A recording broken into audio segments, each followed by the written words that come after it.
happy birthday है हजुरलाई आजको विशेष दिनमा हजुरलाई धेरै धेरै यता फर्काइदिनु ल आमा नमस्ते के भन्न चाहनुहुन्छ कसले पठाइदिनु भयो हजुरलाई आज यति यो खासै मलाई जानकारी त भएन यो कसले पठाएको के हो खासै मलाई जानकारी छैन है आज हजुरको विशेष दिनमा विशेष मान्छेले पठाउनु भएको छ कुन कस्तो को होला को हुनुहुन्छ होला मेरो विशेष मान्छे भनेको अब कि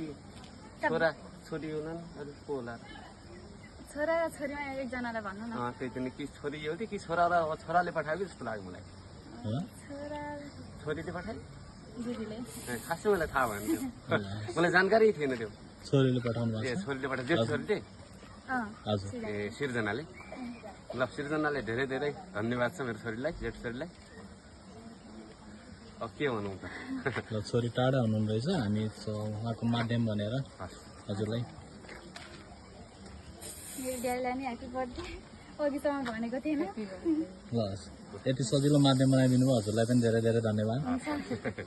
र फेरि पनि यसरी जोड्ने मौका दिनु होला मलाई त खासै केही पनि थाहा थिएन म त्यत्तिकै अहिले अन्त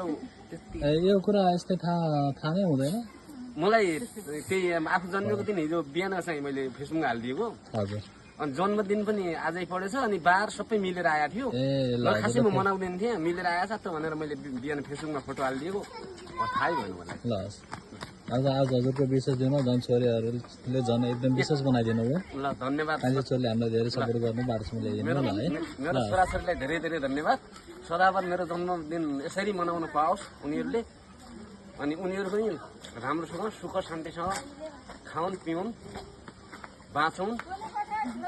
खुसी हुनु पर्यो सबभन्दा बाहिर हुनुहुन्छ घरै टाढा हुनुहुन्छ सबभन्दा खुसी हुनु पर्यो खुसी छु म खुसी ल चिन्नु भएन चिन्न त नाइ चिन्नु भएन चिनिहाल्नु भयो मैले त चिने अहिले त चिने अहिले चिन्नु भयो न त चिन्नु भएको थिएन थाहा थियो मलाई हो ल ह्यापी बर्थडे भनिदिनु उहाँलाई ल